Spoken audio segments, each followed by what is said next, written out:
Smoking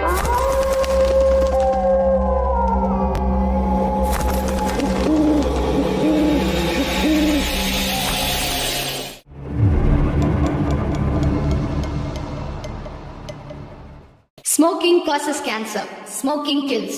புகைப்பிடித்தல் புற்றுநோயை உண்டாக்கும் மற்றும் உயிரை கொல்லும். Consumption of alcohol is injurious to health. மது அருந்துதல் உடல் நலத்திற்கு கேடு. Be safe. Don't drink and drive. பாதுகாப்பாக இருப்பீர். மது அருந்திவிட்டு வாகனம் ஓட்டாதீர். ஹலோ நண்பர்களே, அனைவருக்கும் வணக்கம். நம்ம இன்னைக்கு பார்க்க போற சம்பவத்தை பார்க்கறதுக்கு முன்னாடி உங்ககிட்ட ஒரு விஷயத்த சொல்லிடலாம் அப்படின்னு நினைக்கிறேன். நம்மளுடைய நாகாமானுஷம் சேனலுக்கு வரக்கூடிய அனைத்து நபர்களுக்கும் என்னுடைய அன்பார்ந்த நன்றிகள். நம்மளுடைய நாகாமானுஷம் சேனலை அதாவது நிறைய பேர் மிஸ் பண்ணாமல் பார்த்துட்டு இருக்கிறீங்க, அது எனக்கு தெரியுது. நம்ம வீடியோ சரியாக போட முடியலை. இனிமேல் வரிசையாக உங்களுக்கு வீடியோ வரும். நீங்கள் எதிர்பார்க்கக்கூடிய அளவுக்கான வீடியோக்கள் நிறையவே இருக்குது, கண்டிப்பாக வரும். என்ன அப்படின்னு பார்த்தீங்கன்னா, நம்மளுடைய நாகாமானுஷம் சேனலை அதை சப்ஸ்கிரைப் பண்ணாதவங்க சப்ஸ்கிரைப் பண்ணிவிடுங்க. மறக்காமல் பெல் ஐக்கானை தட்டிடுங்க. உங்கள் லைஃப்பில் இதை மாதிரியான அமானுஷ்ய சம்பவங்கள் மற்றும் தெய்வ ரீதியாக நடந்த சம்பவங்கள் ஏதாச்சும் இருந்தது அப்படின்னா கண்டிப்பாக என்னுடைய வாட்ஸ்அப் நம்பருக்கு ஒரு வாய்ஸ் நோட்டான் மற்றும் மெசேஜ் நீங்கள் அனுப்புங்க. என்னுடைய வாட்ஸ்அப் நம்பரை டிஸ்கிரிப்ஷன்லையும் கொடுத்துருக்குறேன், இந்த டிஸ்பிளேலையும் தெரியும். கண்டிப்பாக ஃபாலோ பண்ணிக்கோங்க. வாங்க வீடியோக்குள்ளாடி நம்ம போயிடலாம். ஒரு கதை சொல்லிட்டேன் சார். அதில் உனக்கு கதை கேட்டு பழகிடுச்சு, எனக்கு கதை சொல்லியே பழகிடுச்சு. நான் கதை சொல்கிறேன், கேள்வி. இந்த சம்பவம் நடக்கக்கூடிய இடங்க, அதாவது திருநெல்வேலி மாவட்டத்தில் நடந்த ஒரு அதிபயங்கரமான சம்பவம். கிட்டத்தட்ட என்ன சொல்கிறேன் அப்படின்னு பார்த்தீங்கன்னா, வருஷங்கள் ஓடி போன ஒரு சம்பவம் தான். ஆனால் இந்த சம்பவத்தை நமக்கு அனுப்பியிருக்கிறது சக்கரவர்த்தி சிவா அப்படிங்கிறவங்க தான். இந்த சம்பவத்தை நமக்கு அனுப்பியிருக்கிறாங்க. அவர் சென்னையில் வாழ்ந்துட்டு இருக்கக்கூடியவர் தான். அவருடைய சொந்த ஊர் திருநெல்வேலி தான். அதாவது தாத்தா திருநெல்வேலியில் வாழ்ந்த காலம் 1916 காலகட்டத்தில் அவர் இங்கே இருந்திருக்கிறாரு திருநெல்வேலியில். அவங்களுக்காக ஒரு 20 ஏக்கர் லேண்டும் இருந்திருக்குது. அதன் பிறகு என்ன ஆகுது அப்படின்னு பார்த்தீங்கன்னா, 1920 காலகட்டத்தில் இந்த கால்ரா நோயின்னு சொன்னாங்க இல்லையா, அதெல்லாம் வந்திருக்குது. அதனால அவங்க தாத்தா என்ன பண்ணிட்டார் அப்படின்னா, அந்த ஊரை விட்டுக்கிட்டு அவர் சென்னை வந்துடுறாரு. அவங்க அப்பா சின்ன வயசுல இருந்திருக்காரு. அதாவது சக்கரவர்த்தி சிவாயுடைய அப்பா ரொம்ப சின்ன பையனா இருந்திருக்கிறாரு. அவரையும் தூக்கிட்டு வந்துடுறாரு. அதன் பிறகு நம்மளுடைய சக்கரவர்த்தி சிவா, அதாவது அவருடைய மகனுக்கு பிறந்த சக்கரவர்த்தி சிவாங்கிற இவர் தான் நமக்கு கால் பண்ணி இந்த விஷயங்கள்லாம் சொன்னார். அதாவது அவரு இப்போ பேரம்பேத்தியெல்லாம் எடுத்து ஒரு பெரிய லெவலில் இருந்துட்டு இருக்கிறாரு. அவருடைய லைஃப்ல நடந்துச்சான்னு கேட்டிங்கன்னா கிடையாது. அவங்க தாத்தாவுக்கு நடந்த விஷயத்த தாத்தா அப்படியே எடுத்து பேரனுக்கு சொல்லியிருக்கிறாங்க. அது கிட்டத்தட்ட 1996 சொல்லியிருக்கிறாரு. அவர் இறக்குறதுக்கும் 1 வருடங்களுக்கு முன்னால் சொல்லியிருக்கிறாரு. அப்படிப்பட்ட ஒரு சம்பவத்தை தான் நம்மக்கிட்ட பகிர்ந்துக்கிட்டாங்க. வாங்க அந்த சம்பவம் என்ன அப்படிங்கிறத நம்ம பார்த்துடலாம். அதாவது கிட்டத்தட்ட 1916, ரொம்பவே பின்னால் உள்ள ஒரு காலகட்டம் அப்படின்னு உங்களுக்கு நான் சொல்லிடுறேன். அதாவது என்ன அப்படின்னா, வண்டி வாகனங்கள்லாம் பெருசாக இல்லாத ஒரு காலகட்டங்க. மாட்டு வண்டி, குதிரை வண்டி எல்லாம் தான் யூஸ் பண்ண ஒரு காலகட்டம். அது மட்டும் இல்லாமல் பிரிட்டிஷ்காரங்கள்லாம் அந்த டைமில் அந்த வண்டியில் வருவாங்க இல்லையா, அதாவது அந்த மாதிரி ஒரு ஜீப்புகள்லாம் வச்சுருந்துருக்குறாங்க. அதில் வருவாங்க. அவங்கள பார்த்தாலே பயப்பட வேண்டிய ஒரு சூழ்நிலை இருந்த ஒரு காலகட்டம் அப்படின்னு சொல்லியிருக்கிறாரு. அதே மாதிரி அந்த 1916 என்ன நடந்துச்சு அப்படிங்கிறத நம்ம தெளிவாக பார்த்துருவோம். என்ன அப்படின்னு பார்த்தீங்கன்னா, நம்மளுடைய சிவா இருக்கிறார் இல்லையா, சக்கரவர்த்தி சிவா, அவருடைய தாத்தா இவங்க சென்னையில் இருக்கும்போது ஒரு விஷயத்த சொல்கிறாருங்க. அதாவது 20 ஏக்கர் லேண்டு நம்மளுடைய திருநெல்வேலியில் இருக்குது. அதாவது திருநெல்வேலி மாவட்டத்தில் அவங்களுடைய சொந்த ஊரில் இருக்குது.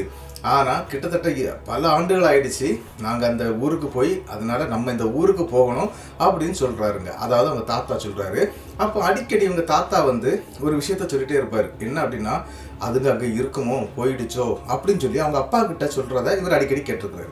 என்ன தாத்தா நீ அடிக்கடி ஊரில் இந்த மாதிரி அது போயிடுச்சா, இருக்குமா அப்படின்னு சொல்லி கேட்குறியே, ஒரு நாளாவது நீ ஊருக்கு போய் பார்த்துருக்க வேண்டியதானே, அது என்னது அப்படிங்கிறது மாதிரி கேட்குறாரு. அப்போ நம்மளுடைய சக்கரவர்த்தி சிவா இருக்கிறார் இல்லையா, அவருக்கு வயசு ஒரு 15 வயசு தாங்க ஆகுது. அவர் 10ஆம் கிளாஸ் படிச்சுட்டு இருக்கிறாரு. அப்போ அவர் கேட்கக்கூடிய கேள்விக்கு அவங்க தாத்தா ஒரு பெரிய ஒரு சம்பவத்தை சொல்கிறாருங்க.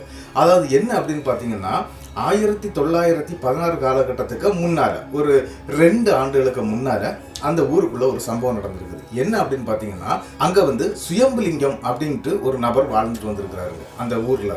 அதாவது கிராமப்புறமாக இருந்திருக்குது, வயல்காடு அது இதுன்னு சொல்லிக்கிட்டு அந்த நபருக்கு மட்டுமே 35 ஏக்கரில் சொத்து சுகம்னு இருக்கக்கூடிய ஆள். அது மட்டும் இல்லாமல் அவருடைய வீடு ஒரு மேடான பகுதியில் அமைக்கப்பட்டிருக்குது.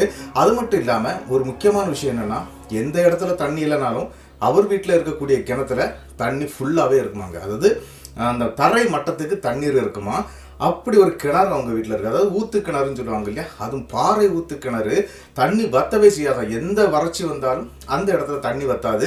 அப்படி இருக்கக்கூடிய அந்த சுயம்பு லிங்கம் அப்படிங்கிற அந்த நபருக்கு 8 பிள்ளைகளுங்க. அதாவது 6 பசங்க 2 பொண்ணுங்கன்னு சொல்லி மனைவியோட சந்தோஷமா வாழ்ந்துட்டு வந்திருக்கிறாரு. அது மட்டும் இல்லாமல் வாழைத்தோப்பு, தென்னந்தோப்பு, கிட்டத்தட்ட ஆடு மாடு கால்நடைன்னு சொல்லி எல்லாமே வச்சிருந்துருக்கிறாரு.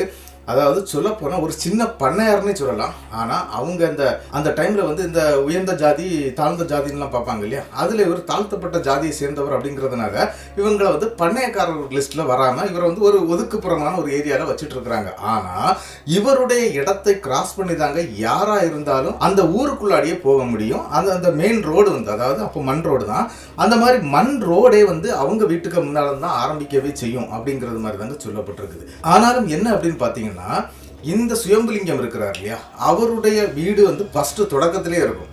அதாவது இந்த தோட்டம் துறவையெல்லாம் ஒரு 35 ஏக்கருக்கு வந்து அவருடைய இடம் தாங்க இருக்கும். அதன் பிறகு கிட்டத்தட்ட ஒரு 300-400 மீட்டருக்கு பிறகு தாங்க இந்த ஊருடைய எல்லை ஆரம்பிக்கும். அதாவது ஊருன்னு சொல்ல போனால் கிட்டத்தட்ட ஒரு 500 பேர் வாழக்கூடிய ஒரு ஊருன்னு சொல்லுவாங்க. ஒரு 500 தலைக்கட்டுகள் இருக்கக்கூடிய ஊராக தாங்க இருந்திருக்கு. கிராமப்புறம் தான்.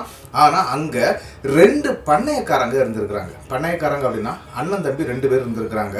அவங்களுக்கு அந்த ஊரில் சரிபாதியான சொத்துகள், அதாவது பாதி சொத்து ஒருத்தருடையதுன்னா இன்னொரு பாதி வந்து இன்னொருத்தருடையது. அதாவது அண்ணன் தம்பிகளுக்கு 2 பேருக்குமா சரிசமமாட்டு பங்கு வச்சிருக்கிறாங்க. அப்படி அவங்க பண்ணையம் பண்ணிட்டு இருக்கிறாங்க. அதாவது அந்த ஊருக்குள்ள இருக்கக்கூடிய ஆட்கள் வந்து வேலைக்கு அப்படின்னா இந்த 2 பண்ணையக்காரங்களை நம்பி தாங்க இருந்துட்டு இருக்கிறாங்க. அப்படி இருக்கக்கூடிய அந்த ஊருக்குள்ளாடி நம்மளுடைய, அதாவது இந்த சுயம்புலிங்கம் அப்படிங்கிறவர் வந்து ஒரு சின்ன தலைக்கட்டு மாதிரி. அதாவது என்ன அப்படின்னா, அங்க இருக்கிறதுல அந்த 2 பேரை தாண்டி இவர் ஒரு 3வது ஒரு ஆள்னு சொல்லலாங்க. ஆனா இவருடைய பேச்சை வந்து அங்க யாருமே மதிக்கிறது கிடையாது.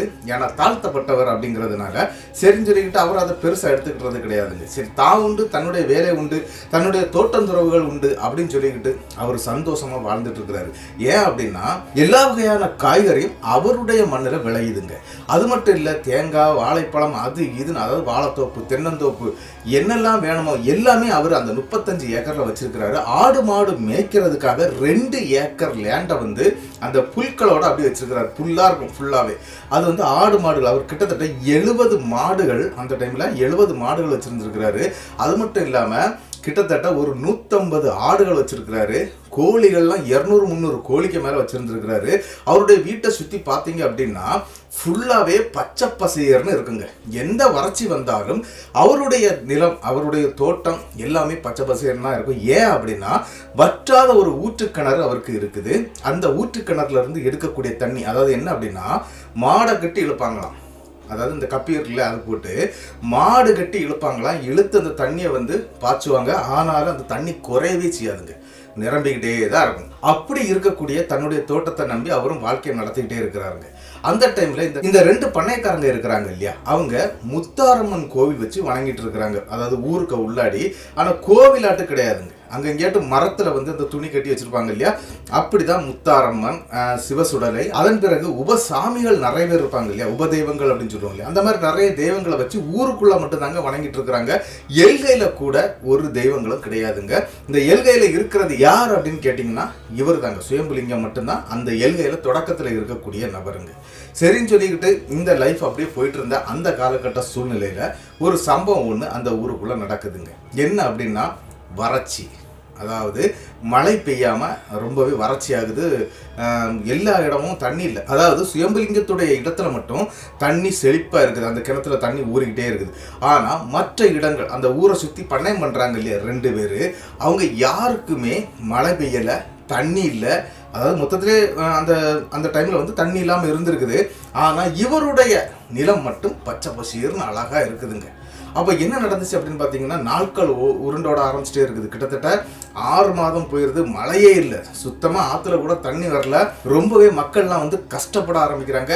ஏன் பண்ணையக்காரங்க கூட கஷ்டப்பட ஆரம்பிச்சுட்டு இருந்த ஒரு டைம்னு சொல்லலாங்க. வெளியூர்ல இருந்து சாதனங்களை வாங்கிட்டு வந்து இங்கே விற்கக்கூடிய அளவில் இருந்துட்டு இருக்குது. ஆனால் என்ன அப்படின்னு பார்த்தீங்கன்னா, வெளியூர்ல இருந்து சாதனம் எடுத்துட்டு வரணும், இந்த மாதிரி மோட்டார் வாகனங்கள் பெரிய அளவில் கிடையாத ஒரு காலகட்டம் அப்படிங்கிறதுனால ஃபுல்லாகவே எதில் சாதனம் வரும் அப்படின்னு பார்த்தீங்கன்னா இந்த மாட்டு வண்டியில் தாங்க சாதனங்கள்லாம் கொண்டு வரணும். மாட்டு வண்டி, குதிரை வண்டி, இந்த மாதிரி வண்டிகளில் தான் சாதனங்கள் வரும். ரொம்ப தொலைவில் இருந்து வர வேண்டிய இருக்கிறதுனால இவங்களுக்கு சரியாட்டு சாதனங்கள் கிடைக்கிறது இல்லை. அப்படியே வந்து இறங்கினாலும் பாதி அழுகி போயிடும். இந்த மாதிரி எல்லாம் பிரச்சனைகள் வருதுங்க. ஏன்டா இப்படி நமக்கு ஆண்டை வறட்சியை தர்றோம் அப்படின்னு சொல்லிக்கிட்டு கோவிலெல்லாம் கொடையெல்லாம் நடத்தி பார்க்குறாங்க, அதாவது திருவிழாவெல்லாம் எடுத்து பார்க்குறாங்க. ஆனாலும் மழை பெய்கிறது மாதிரியே தெரியல. வானம் பார்த்த பூமியாட்டு பூமி வறட்சியில் ரொம்பவே பாதிக்கப்படுதுங்க. கிட்டத்தட்ட 2 ஆண்டு காலம் கிட்டத்தட்ட அந்த இடத்துல வந்து என்ன நடக்குது அப்படின்னு பார்த்தீங்கன்னா, அந்த தண்ணி இல்லாமல் பூமியெல்லாம் வெடிக்கும் பார்த்துருக்கீங்களா, அப்படி கிராக் ஒன்றும் இல்லையா, அந்த மாதிரி விழுந்துருது. குளம், குட்டை ஒன்றுலுமே தண்ணி கிடையாது. கிணறு தோண்டி பார்க்குறாங்க, கிணத்துலையும் தண்ணி வர மாட்டேங்குது. ஆனால் எப்பவுமே தண்ணி இருக்கக்கூடிய ஒரே இடம் நம்மளுடைய சுயம்புலிங்கத்துடைய அந்த இடம் தாங்க. என்னடா இது இப்படி அவனுக்கு மட்டும் தண்ணி இருக்குது அப்படின்னு சொல்லி பார்க்கும்போது அவர் என்ன சொல்லியிருக்கிறார் அப்படின்னா, யார் வேணாலும் என்னுடைய இடத்துல வந்து கிணத்துல வந்து நீங்கள் தண்ணி எடுத்துகிட்டு போங்க, ஒன்றும் பிரச்சனை இல்லை, குடிக்கிறதுக்கெல்லாம் தண்ணி எடுத்துகிட்டு போங்க அப்படிங்கிற மாதிரி தாங்க அவர் சொல்லி வச்சிருக்கிறாரு. இந்த ஊர் மக்கள் கிட்டத்தட்ட 400-500 மீட்டர், அதாவது சொல்ல போனால் 1/2 கிலோமீட்டர் நடந்து வந்து தண்ணியை எடுத்துகிட்டு போவாங்க. அவங்க அந்த இடுப்பில், தலையில் இதெல்லாம் வச்சு பெண்கள் வந்து ஊரில் இருக்கக்கூடிய ஏழை மக்கள்லாம் வந்து எடுத்துகிட்டு போவாங்க. ஆனால் அந்த பண்ணைக்காரங்க இருக்காங்க இல்லையா, அவங்க வரமாட்டாங்க. ஏன் அப்படின்னா அவங்களும் கிணறுலாம் தோண்டி பார்க்குறாங்க, கொஞ்சம் தண்ணி கிடச்சோன்னா அதை எடுத்து சேமிக்கிறாங்க, இப்படிலாம் பண்ணிட்டு இருக்கிறாங்க.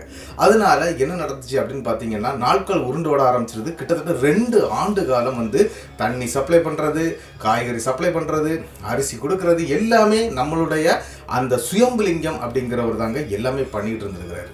ஆனால் என்ன நடந்துச்சு அப்படின்னு பார்த்தீங்கன்னா, அந்த டைம் அந்த வறட்சியாக இருந்த காலகட்டத்தில் ஒரு பயங்கரமான திருட்டு அந்த ஊருக்குள்ளாடி நடக்குதுங்க.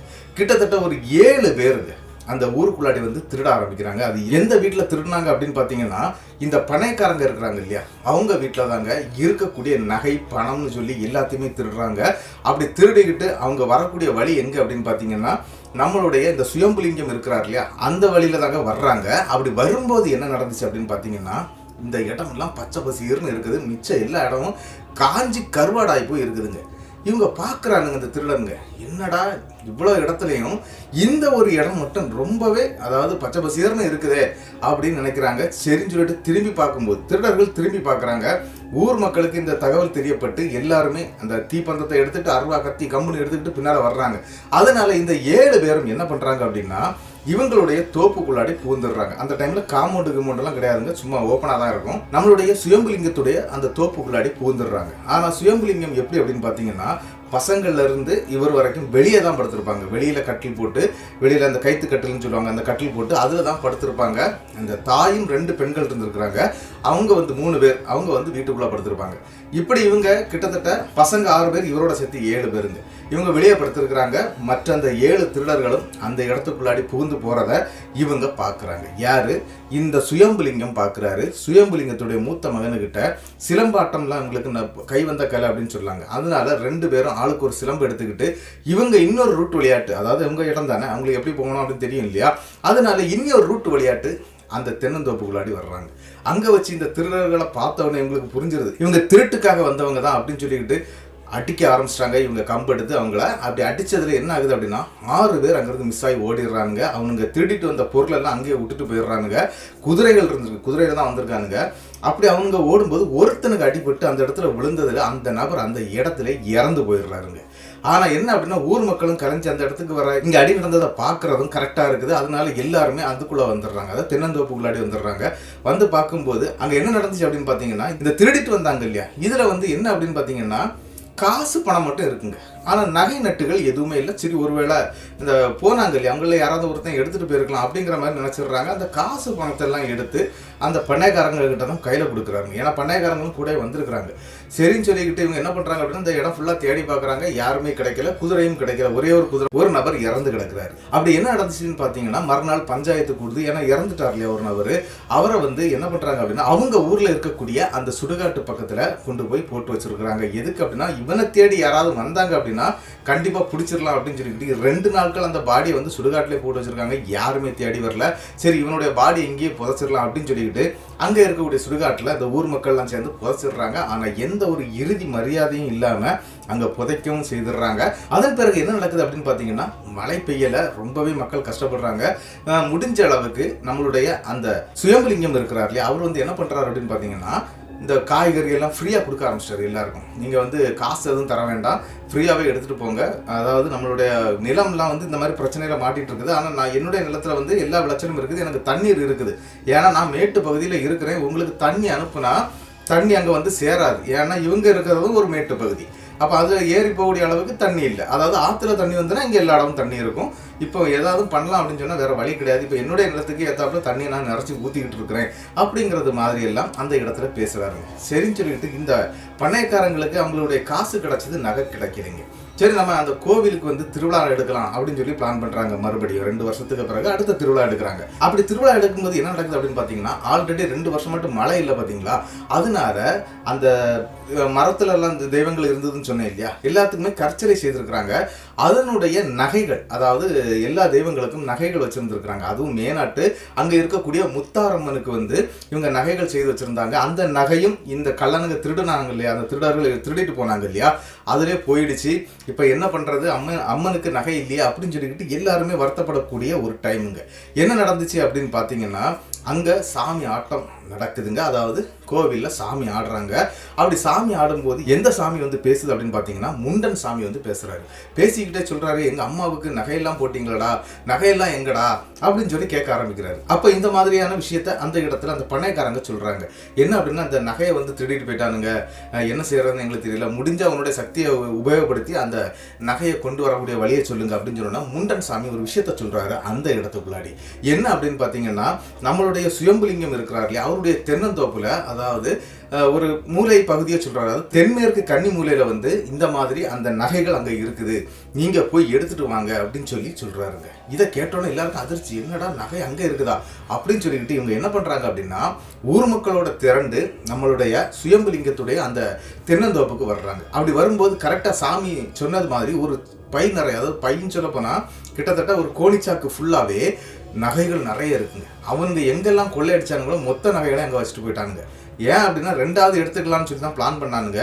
அதுக்கு முன்னாடி அங்கே அடி விழ ஆரம்பிச்சிடுச்சு. அதனால அதை எடுக்க முடியல, அங்கேருந்து போயிட்டானுங்க. அதன் பிறகு அந்த ஏரியாக்குள்ளே வர்றதுக்கு அந்த திருடர்களுக்கு முடியல போல இருக்குது. அதனால அந்த நபர்கள் யாருமே வரவும் செய்யலைங்க. இப்போ என்ன நடந்துச்சு அப்படின்னு பார்த்தீங்கன்னா, இந்த முண்டன் சாமி அந்த நகை இருக்கக்கூடிய இடத்தை சொல்ல போய் அதெல்லாம் எடுத்துகிட்டு வந்துடுறாங்க. இப்போ அதில் அளவுக்கு அதிகமாக நகைகள்லாம் இருக்குதுங்க. அதாவது 2 பண்ணைக்காரங்கள் வீட்டில் திருடின நகை மட்டும் இல்லாமல் அம்மனுடைய நகையும் இருக்குது. அதையும் தாண்டி நிறைய நகைகள் இருக்குதுங்க. ஆனால் இந்த பண்ணைக்காரங்களில் ஒருத்தர் அவருடைய நகையை எடுத்துக்கிட்டு இது என்னுடைய நகை தான் அப்படின்னு சொல்லிட்டு அவர் போயிடுறாரு. ஆனால் இன்னொரு நபர், அதாவது 2 பண்ணைக்காரங்க சொன்னேன் இல்லையா, ஒருத்தர் அண்ணன் ஒருத்தர் தம்பி. அண்ணன் வந்து என்ன பண்ணிடுறாருன்னா, அவருக்கு அவருடைய நகையை மட்டும் எடுத்துகிட்டு போயிடுறாரு.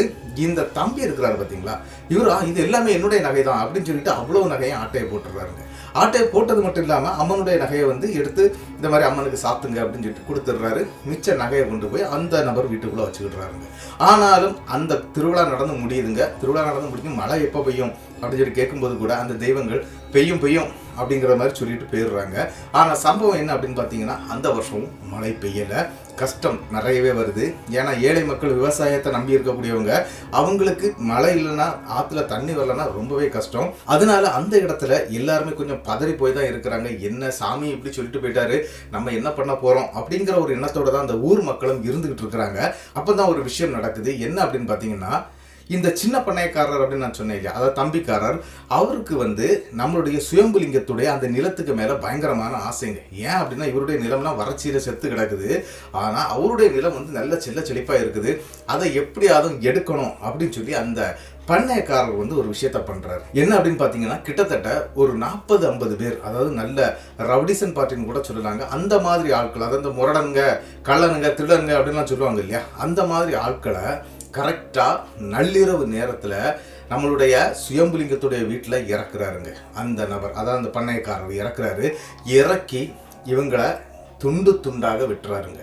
அதாவது என்ன அப்படின்னா, இந்த 8 பேரையும், அதாவது என்ன அப்படின்னு பார்த்தீங்கன்னா 10 பேரை வெட்டி சரிக்கிறாங்க. சரிச்சது மட்டும் இல்லாமல் அவங்களுடைய பாடியை அங்கேருந்து எடுத்துகிட்டு போய் ஒரு 2 ஏக்கர் நிலம், இந்த ஆடு மாடு மேயறதுக்காக புல்லாக இருக்கும் அப்படின்னு நான் சொன்னேன் இல்லையா, அந்த இடத்துல புதைக்கவும் செய்திடுறாருங்க. இப்படி புதைச்சிக்கிட்டு என்ன சொல்றாரு அப்படின்னா, அந்த வீட்டுக்கு வேலைக்கு போறதுக்குன்னு இங்க ஊருக்குள்ள உள்ள நிறைய பேர் போவாங்க. அப்படி போகக்கூடிய ஆட்கள் கிட்ட இவர் போய் சொல்றாரு என்ன அப்படின்னா, அதாவது சுயம்புலிங்கம் வந்து இடத்த எனக்கு பேருக்கு எழுதிட்டான், மொத்தத்தை நான் விலைக்கு வாங்கிட்டேன், அவனுக்கு தேவையான காசை கொடுத்துட்டேன், அவன் வந்து இந்த மாதிரி சென்னை போறான், அதாவது மதராசிப்பட்டினம் அப்படிதான் சொல்லுவாங்களாம், அந்த மாதிரி ஊருக்கு போறாரு, அதாவது பட்டினத்துக்கு போறாரு. அதனால என்ன பண்றீங்க அப்படின்னா, இனிமேல் இந்த இடம் நிலம் எல்லாமே என்னுடையது, இனி நீங்க வேலை செய்தீங்கன்னா என்கிட்ட தான் காசு வாங்கணும், என்கிட்ட தான் கூலி வாங்கணும் அப்படிங்கிற மாதிரி சொல்லிடுறாருங்க. அப்போ இந்த நபர்களுக்கு ஒரு சின்ன டவுட்டுங்க, அதாவது இந்த ஊர் மக்களுக்கு என்ன அப்படின்னா, அப்படி போகக்கூடியவங்கன்னா ஒரு வார்த்தையான்னு சொல்லாமல் இருக்க மாட்டாங்களே, ஏன் சொல்லாமல் கொள்ளாமல் போயிட்டாங்க அப்படின்னு சொல்லி இந்த பணையக்கார்ட்ட கேட்டிருக்காங்க. இல்லை, ஊரை விட்டு போகிறோம், திடீர்னு கிளம்புறதுனால மக்கள்லாம் வந்து கொஞ்சம் இதாகுவாங்க, அதாவது என்ன அப்படின்னா பாசத்தில் கொஞ்சம் இது பண்ணுவாங்க அப்படிங்கிறது மாதிரி அந்த நபர் சொன்னதாட்டு இந்த பண்ணையக்காரர் அவங்கள நம்ப வைக்கிறாருங்க. சரின்னு சொல்லிட்டு சரி அவர் தான் போயிட்டாரு, இனி நம்ம வேலையை நம்ம பார்ப்போம் அப்படின்னு சொல்லி இந்த பண்ணையக்காரருக்காக அந்த இடத்துல வேலையும் செய்ய ஆரம்பிக்கிறாங்க. வெளியூர்ல இருந்து கிட்டத்தட்ட ஒரு குடும்பத்தை கொண்டு போய் அந்த வீட்டில் தங்க வைக்கிறாரு இந்த பண்ணையக்காரருங்க. எதுக்கு அப்படின்னா, இந்த வீடு எல்லாம் பார்த்துக்கணும், ஆடு மாடு கோழிகளை பார்த்துக்கணும், அங்கேயே தங்கி இருந்து எல்லாம் பண்றது மாதிரி எல்லாமே செய்றாங்க. அப்படி அந்த வீடை பார்க்கறதுக்காக வந்த அந்த நபர், அதாவது கிட்டத்தட்ட 2 நாள்ல அந்த வீட்டை விட்டுட்டு ஓடிடுறாருங்க. என்ன நடந்துச்சு ஏது நடந்துச்சுன்னு பண்ணையக்காரருக்கும் தெரியல, ஊர்காரங்களுக்கும் தெரியல. ஆனால் சாதாரணமாக வேலைக்கு போகக்கூடியவங்க அவங்க பாட்டுக்கு வேலை செய்கிறாங்க, கூலியை வாங்குறாங்க, அவங்க பாட்டுக்கு போயிட்டே இருக்கிறாங்க. ஆனால் நாளாக அந்த வீட்டில் நிறைய ஆட்களை கொண்டு போய் வச்சுக்கிட்டே இருக்கிறாரு இந்த பண்ணையக்காரரு. ஆனால் அந்த வீட்டுக்குள்ளாடி யாரும் 2 நாளைக்கு மேலே நிற்கிறது இல்லை, தங்குறது கிடையாது. ஏன்னா நள்ளிரவு நேரத்தில் அந்த வீட்டை சுற்றி பயங்கரமான அழுகுறலும் பயங்கரமான அந்த ஒப்பாரி சத்தம் இருக்கும் இல்லையா, அந்த மாதிரிலாம் கேட்க ஆரம்பிச்சிருக்குது. அது மட்டும் இல்லாமல் யாரோ அந்த வீட்டை சுற்றி நடக்கிறது மாதிரியான பயங்கரமான சம்பவங்கள்லாம் நடந்திருக்குது. வீட்டுடைய கதவை தட்டி இருக்கிறாங்க, வீட்டுக்குள்ளே இருக்கக்கூடிய சாதனங்கள்லாம் தன்னாலே உடைய ஆரம்பிச்சிருக்குது. இப்படியெல்லாம் அந்த இடத்துல பயங்கரமான சம்பவங்கள் நடக்க அங்கே அதாவது வந்து இந்த வேலையை பார்த்துக்கிட்டு இருக்கக்கூடியவங்களுக்கு அங்கே இருக்க முடியாத ஒரு நிலைமையும் ஏற்படுது. அதனால அவங்க அங்கேருந்து பிச்சுக்கிட்டு போயிடுறாங்க. இதுதாங்க நடந்துகிட்டே இருக்குது. ஆனாலும் இப்போவும் மழை பெய்யவே இல்லை. ஆனால் இன்னொரு சம்பவம் என்ன நடக்குது அப்படின்னு பார்த்தீங்கன்னா, இவ்வளவு நாள் இந்த பாவப்பட்டவங்களுக்கு காய்கறி எல்லாம் ஃப்ரீயாக கொடுத்துட்டு இருந்திருக்கிறாரு. அது மட்டும் இல்லாமல் நெல்மணிகள் எல்லாமே அவர் ஃப்ரீயாக கொடுத்துருக்கிறாரு. சாப்பிடுங்க, நீங்கள் கொண்டு போய் சாப்பிடுங்க, நம்ம தானே, நம்ம குடும்பம் தானே அப்படிங்கிற மாதிரி தாங்க அந்த நபர் நினச்சிருக்கிறாரு. ஆனால் என்ன நடந்துச்சுன்னா, இந்த பண்ணைக்காரர் அந்த இடத்த அடையணும் அப்படிங்கிறதுக்காக இவரை போட்டு தள்ளிட்டு அந்த இடத்தையும் அடைச்சிட்டாரு. ஆனால் அங்கே இருக்கக்கூடிய அந்த ஊத்து இருக்குது பார்த்தீங்களா, அந்த கிணத்துல தண்ணீர் வற்ற ஆரம்பிச்சிருதுங்க. சுத்தமாக தண்ணி வர்றதே அப்படியே கம்ப்ளீட்டாக நின்றுருதுங்க. அப்படி கம்ப்ளீட்டாக நின்ன பிறகு தான் என்ன ஆகுது அப்படின்னா, அங்கேயும் வறட்சி ஏற்படுது. இப்போ 4வது வருடம், அதாவது கிட்டத்தட்ட 1920 கால்ரா ஆரம்பித்த டைம்னு சொல்லியிருக்கிறாரு. அவங்க பெரியவர் அப்படி தான் சொல்லியிருக்கிறாரு. கால்ரா வந்து ஆரம்பித்த டைமு, அங்கே யாரும் இருக்க முடியாது. அந்த காலகட்டத்தில் இருந்து தான் இவங்க தாத்தா, அதன் பிறகு இவங்க அப்பா வந்து சின்ன பையனாக இருந்திருக்கிறார், குழந்தையாட்டு, அவரையும் தூக்கிக்கிட்டு மதராசிப்பட்டினத்துக்கு அவரும் கிளம்பிட்டார். இந்த ஊரில் இருந்து கிட்டத்தட்ட 500 தலைக்கட்டுக்கு மேலே இருந்தவங்க கடைசியாக அப்படியே குறைய ஆரம்பிச்சிட்டாங்க. என்ன அப்படின்னா, தண்ணி இல்லை, வறட்சி, பயங்கரமான வறட்சி, சாப்பிட்றது கூட வழி இல்லை. சரி வெளியே வேலைக்கு போவோம்னு சொல்லி நிறைய பேர் வெளியே போயிட்டாங்க. அப்படி இருக்கக்கூடிய அந்த காலகட்ட சூழ்நிலையில இந்த பண்ணையார் குடும்பம் இருக்கு இல்லையா, ஒரு நிகழ்ச்சிக்காக அவங்களுக்கு வந்து இந்த மாட்டு வண்டியில தான், நான் சொன்னேன் இல்லையா, மாட்டு வண்டியில தாங்க போயிட்டு வருவாங்க. அப்படி 3 மாட்டு வண்டி நிறைய பண்ணையாருடைய குடும்பம், அவர் பண்ணையாருக்கே 4 பிள்ளைகள் இருந்திருக்கிறாங்க. அது போக பண்ணையாருக்கு கீப்பு எல்லாம் நிறைய இருந்திருக்குது. இவங்களை எல்லாரையும் கூப்பிட்டுக்கிட்டு அவர் ஏதோ அந்த ஊர் சுத்தெல்லாம் போவாங்க இல்லையா, அந்த மாதிரி போயிட்டு நள்ளிரவு வேளையில அந்த ரோட்ல வரும்போது இந்த குடும்பம், சுயம்புலிங்கத்துடைய குடும்பத்துடைய அந்த ஆன்மாக்கள் மொத்தமாக அந்த வழியை மறைச்சு நின்றுருக்குங்க. வழியை மறைச்சு நின்னது மட்டும் இல்லாமல் இவங்கள அந்த இடத்திலே பயங்கரமாக பயமுறுத்தி அவங்கள ரத்தம் கக்க வச்சு சாகடிக்கவும் செய்திருக்குங்க.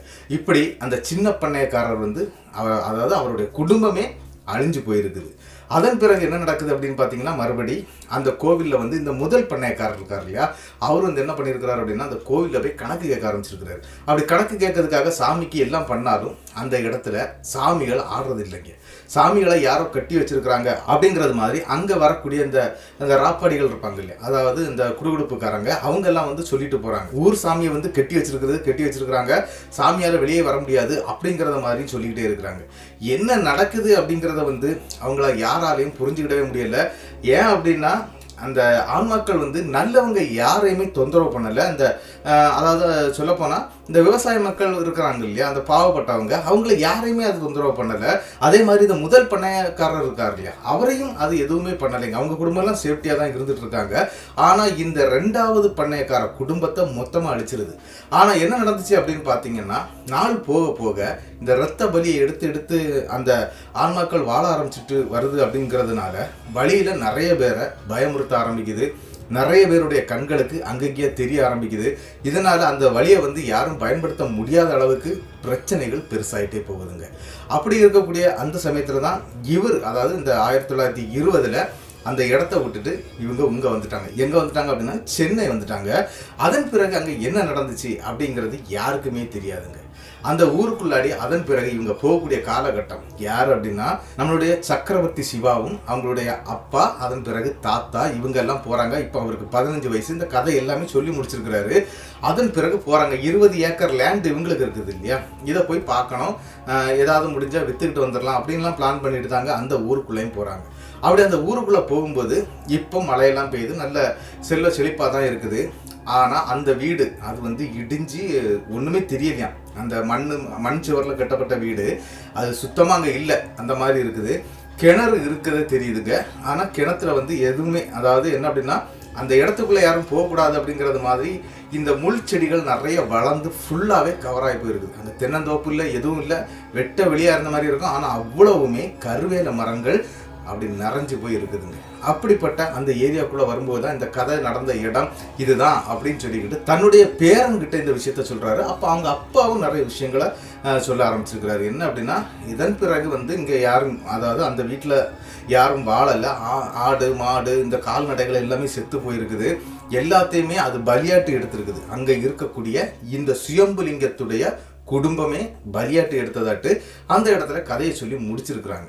அதன் பிறகு 1996 தான் இவங்க வர்றாங்க.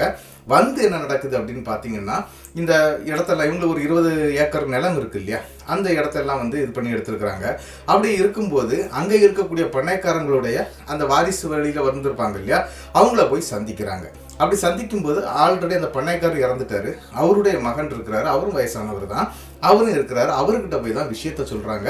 இந்த மாதிரி நாங்கள் எங்களுடைய 20 ஏக்கர் நிலத்தை நாங்கள் பார்க்கணும் அப்படின்னு சொல்லிக்கிட்டு அங்கே உள்ள சர்வே நம்பர்லாம் எடுத்துக்கிட்டு போய் அந்த பத்திரம்லாம் கொண்டு வந்திருக்கிறாங்க. அந்த பழைய செம்பு பட்டயம் அப்படின்னு சொல்லக்கூடிய பத்திரம் தான் வச்சிருந்திருக்காங்க.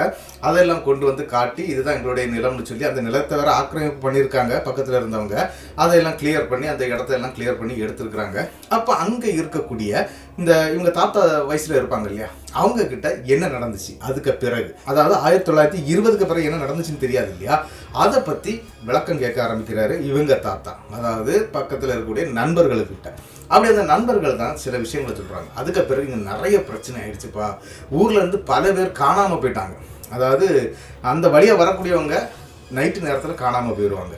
இப்படியெல்லாம் நடந்துகிட்டே இருந்துச்சு. எங்களுக்கு என்ன செய்யணும்னே தெரியல, எல்லாருமே குழப்பத்தில் தான் இருந்தோம். அதன் பிறகு கேரளாவிலிருந்து ஒரு மாந்திரிகரை நாங்கள் வர வச்சுருந்தோம். அதாவது நம்பூதிரி, அவரை நாங்கள் வர வச்சுருந்தோம். அவர் இங்கே பார்த்த பிறகு தான் இந்த பிரச்சனை எங்கே நடந்திருக்கு, யாருக்கு நடந்திருக்கு, எதனால நடந்துட்டு இருக்கு அப்படிங்கிற விஷயத்தை எல்லாத்தையுமே விளக்கப்படுத்தி இருக்கிறாருங்க. என்ன அப்படின்னு பார்த்தீங்கன்னா, இந்த சின்ன பண்ணைக்காரர் ஒரு இது பண்ணார் இல்லையா, அது என்ன பிரச்சனை அப்படின்னு பார்த்தீங்கன்னா, நம்மளுடைய சுயம்புலிங்கத்துடைய குடும்பத்தை போட்டுதல்னார் இல்லையா, அந்த விஷயம் எல்லாம் அவர் தாங்க சொல்றார். அந்த நம்பூதிரி தான் சொல்றார். அவர் இந்த மாதிரி போட்டு தள்ளி அந்த இடத்துல புதைச்சிட்டாங்க. அவங்களுக்கான சரியான இறுதி மரியாதையோ சடங்குகளோ எதுவுமே நடத்தப்படலை. அதுலேயும் கன்னிகள் நிறைய இருக்குது. கிட்டத்தட்ட என்ன சொல்லியிருக்கிறாங்க அப்படின்னா, அவருடைய மூத்த மகனுக்கு 25 வயசு, அதாவது மூத்த மகனுக்கு. அதன் பிறகு எல்லாருக்கும் ஒவ்வொரு வயசு தாங்க வித்தியாசம்.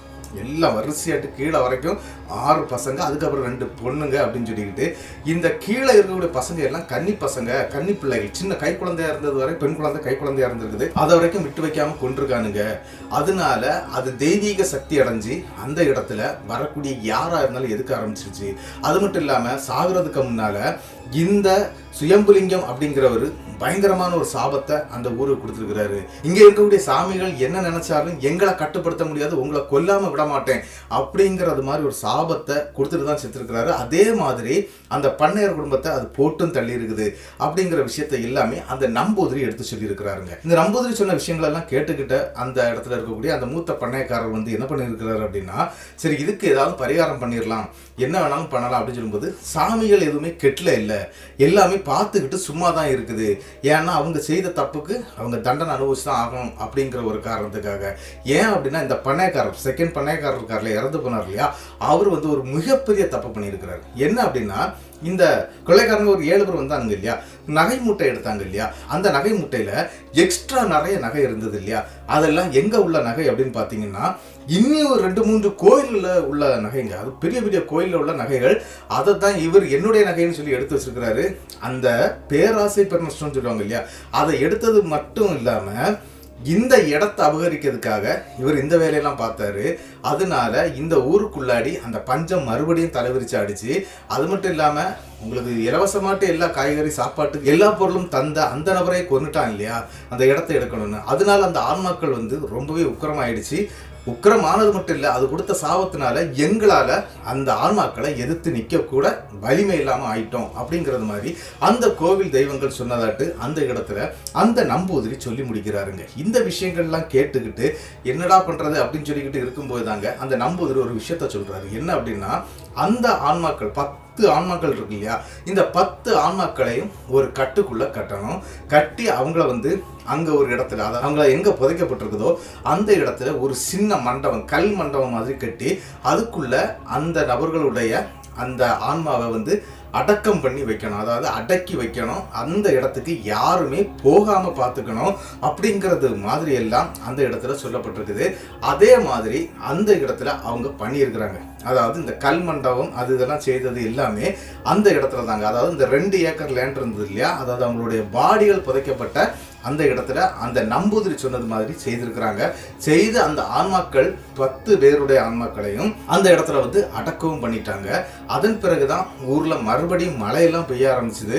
ஆனா எக்காரணத்தை கொண்டும் அங்க இருக்கக்கூடிய கிணறு, அதாவது சுயம்புலிங்கத்துடைய அந்த கிணத்துல வந்து அந்த ஊத்து வந்து தண்ணீர் வரவே இல்லை. அதுக்கப்புறம் அந்த தண்ணீர் வத்துனது வரவே இல்லையா அப்படிங்கிற விஷயத்தையும் சொல்லியிருக்கிறாங்க.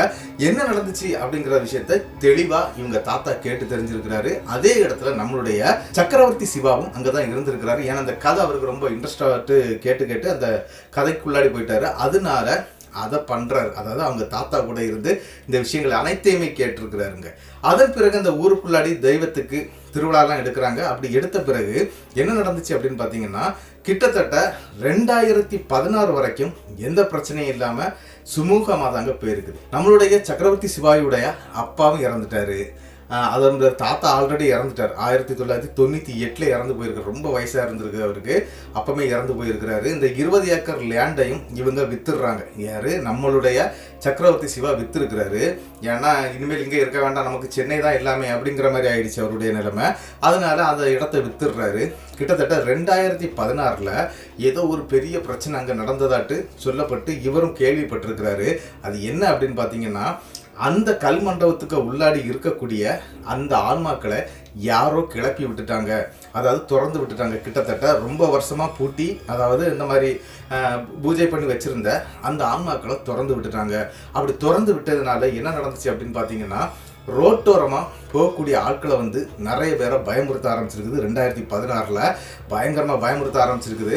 அப்படி பயமுறுத்த ஆரம்பித்து அந்த விஷயங்கள் வந்து ஊருக்குள்ளாடி இருக்கக்கூடிய தெய்வங்களுக்கு தெரிய வர, அதன் பிறகு தெய்வத்துக்காக சில பூஜைகள்லாம் பண்ணுவாங்க இல்லையா, திருவிழாலாம் எடுப்பாங்க இல்லையா, அப்படி எடுக்கும்போது தாங்க ஒரு விஷயத்த அங்கே இருக்கக்கூடிய காவல் தெய்வமான சிவசுடலை வந்து சொல்லியிருக்கிறாரு. என்ன அப்படின்னா முனீஸ்வரனுக்கு அந்த எல்லையில் ஒரு கோவிலை வைங்க, அவனை தாண்டி எதுவும் இங்கே உள்ள வராது அப்படின்னு சொல்லியிருக்கிறாங்க.